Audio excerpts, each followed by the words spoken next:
Muy bien, nos estamos grabando aquí día martes, 15 de septiembre de 2020, con los estudiantes del séptimo de básica y estamos en la clase número 14 de Ciencias Naturales. Vamos a empezar. Primero recordándoles que al ver el icono sabemos que debemos pasar a nuestro portafolio. Y el tema de hoy es el tema 4 de la unidad número 3, que es la pérdida de la biodiversidad. Vamos a ver algunos factores que contribuyen a que lamentablemente esto esté sucediendo a un ritmo cada vez más acelerado, lo que pone en peligro la riqueza biológica de nuestro planeta.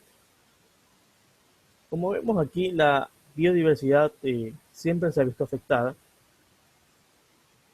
por diversos factores, ¿no? Muchos son naturales, inevitables, que se dan sin necesidad de la intervención del hombre, pero en los últimos años la intervención del hombre se ha jugado un papel muy importante dentro de este aspecto, causando una aceleración en la pérdida de diferentes especies, animales o vegetales, la cual influye negativamente en la riqueza biológica que posee nuestro planeta, acelerando procesos como la extinción. ¿Qué es la extinción? La extinción se refiere a la desaparición de una especie. Esta extinción puede ser de forma natural o puede ser causada por el hombre. ¿Cuándo estamos hablando de una especie extinta? Una especie se considera ya extinta cuando el último individuo conocido deja de existir, es decir, fallece. Muchas veces se han dado casos de que especies que se creían extintas han reaparecido, lo cual es un indicador bastante favorable. Sin embargo, no es motivo para disminuir los esfuerzos, porque si esta especie estuvo al borde de la extinción y ha reaparecido, pues los esfuerzos para mantenerla deberían ser muchos más todavía. Hablamos de extinción cuando, ya lo dijimos, especies desaparecen. Un ejemplo de extinción reciente, por ejemplo, eh, últimamente se han dado casos de desaparición de especies como el rinoceronte negro, me parece, en la parte de lo que es África, el cual se consideró extinto debido a la caza ilegal de estos animales, como no por la acción del hombre, en este caso, que acelera un proceso o impone un proceso, porque muchas veces estos animales no están en peligro de extinción como tal, pero las actividades humanas influyen negativamente en este aspecto. Vamos a ver algunas de las causas de la pérdida de la biodiversidad en todo el mundo. Podemos nombrar algunas, vamos a nombrar tres en este caso. La primera, la introducción de especies exóticas. ¿Qué sucede cuando una especie que no es originaria de este lugar se introduce? Puede suceder dos cosas. La primera es que no se adapte y obviamente termine muriendo. Y la segunda es que se adapte tan bien que desplace a las especies que ya viven en este lugar, causándoles daño pues obviamente al ver reducido su espacio o su alimento, las especies endémicas de esta región se van a ver afectadas. Lastimosamente esto pues tampoco es culpa de las especies como tal, sino más bien de las personas que hacen la introducción posible, es decir, el ser humano ha provocado este factor de pérdida de la biodiversidad, introduciendo especies en lugares donde no deberían estar. Muchas veces se adaptan también que ven desplazadas o desplazan a las especies nativas, lo cual ocasiona una pérdida en la biodiversidad local o del país. Tenemos otra causa que es la dispersión de enfermedades. Esta dispersión de enfermedades puede ser causada por los problemas ambientales, que también a su vez los problemas ambientales pueden derivar por la actividad humana, que de hecho es donde derivan. Muy pocas veces se hace de forma natural, más es por la mano del hombre, que causa que estas enfermedades puedan dispersarse debido a los problemas ambientales que ya están en un lugar. Problemas como la deforestación, como el desgaste de los suelos, como la contaminación por actividades, qué sé yo, de extracción de combustibles o de minerales, entre otros. Y por último tenemos las especies que se consideran en peligro de extinción. En el caso del Ecuador tenemos varias especies como el gavilán de Galápagos, el guacamayo verde, el delfín rosado en la Amazonía, la iguana marina de Galápagos, el jaguar también de la Amazonía, el oso de anteojos, entre otras especies que podemos nosotros buscar también información sobre las especies que pueden estar en peligro de extinción actualmente. La lista, lastimosamente, muchas veces aumenta de manera exponencial. Así que lo que vemos aquí no son los únicos, sino que hay muchos más. Hablemos ahora del desequilibrio en los ecosistemas. Desequilibrio, la palabra lo dice. El equilibrio es cuando está la situación en balance, se mantiene. Un desequilibrio es cuando hay algo que está afectando a este balance, pone en peligro la existencia o la supervivencia de varias especies. Para empezar, debemos nosotros conocer que los ecosistemas se encuentran formados por los seres vivos que habitan en ellos y también por los factores físicos que permiten justamente que estos seres vivos puedan desarrollarse y vivir ahí. Hablamos de que un ecosistema se encuentra en un equilibrio cuando existe la armonía entre los seres vivos y las condiciones físicas. Por lo que un ecosistema está en equilibrio también cuando está en la capacidad de regularse sí mismo. Es decir, por ejemplo, si hay un aumento significativo en la población de alguna especie, pues aparece otra especie depredadora y lo que ocasiona que el número de esta especie que está multiplicando se vea reducido. Entonces, hablamos de que un ecosistema se regula a sí mismo. ¿De qué depende el equilibrio de un ecosistema? Pues depende básicamente de tres factores. Primero, la energía que se encuentre disponible. Segundo, las condiciones medioambientales. Y tercero, las interacciones entre las especies.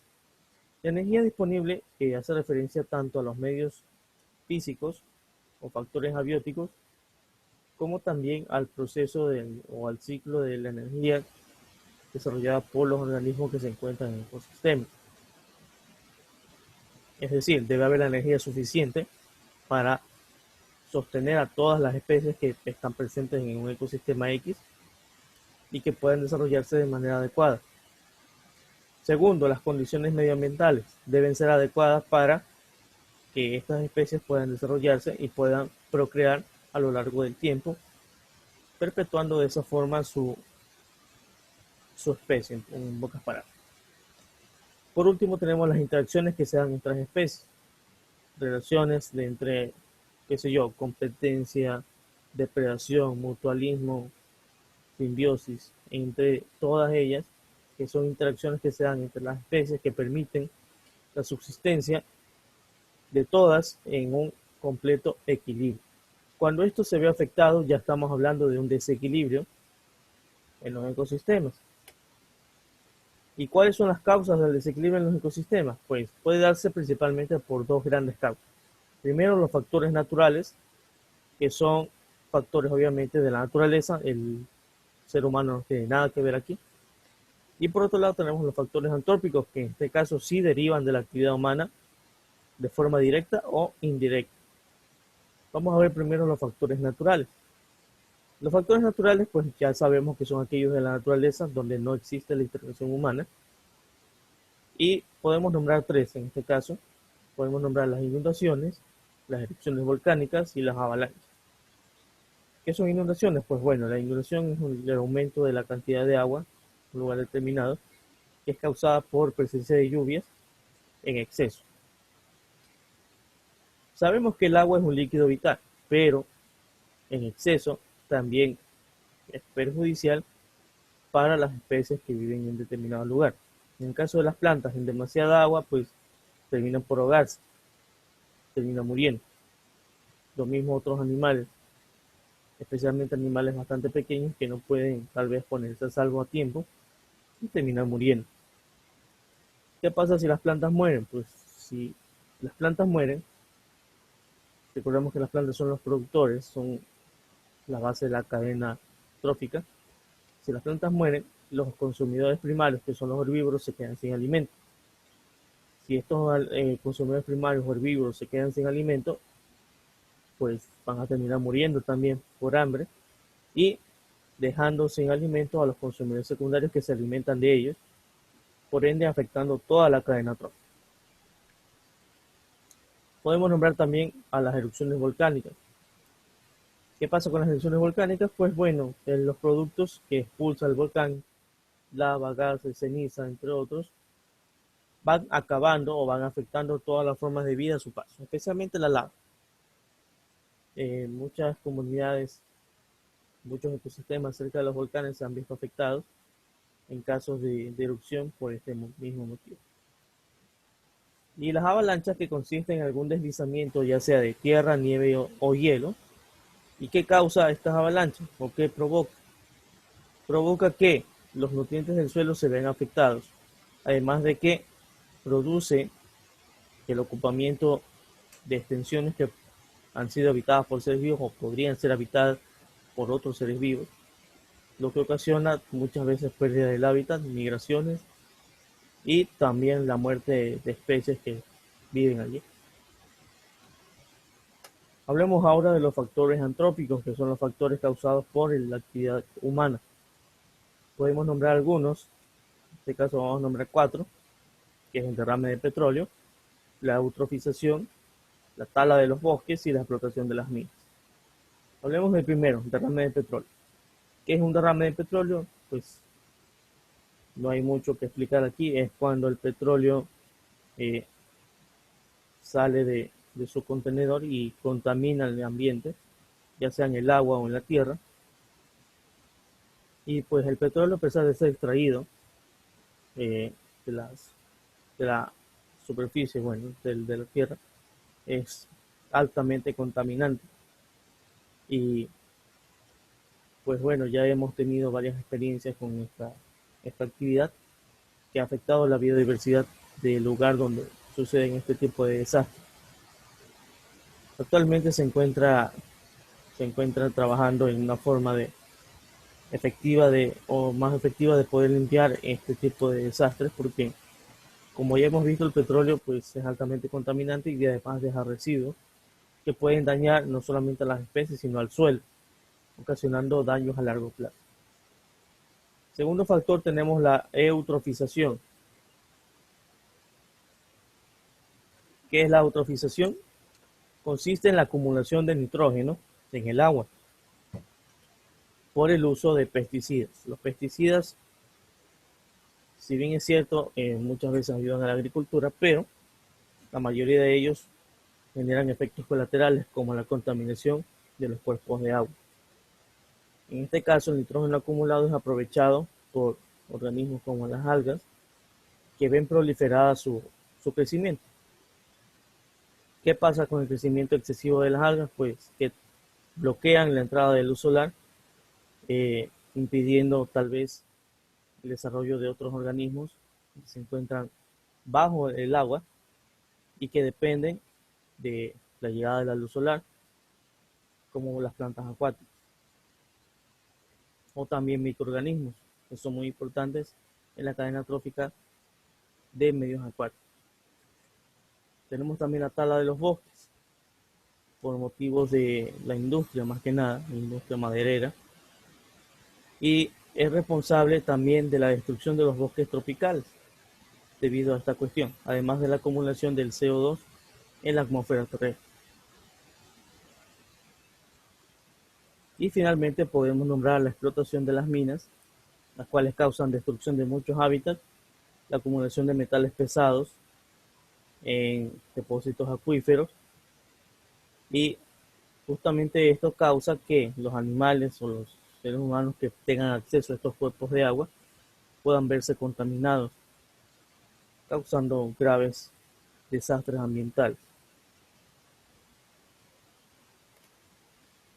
Y eso sería todo la cuestión con respecto a lo que es la pérdida de la biodiversidad, el video que ya les acabo de mostrar al principio de la clase. Luego de esto viene lo que es el taller,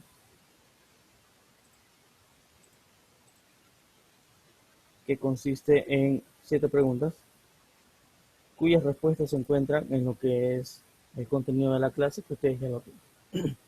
Vamos a desarrollarlo en este momento.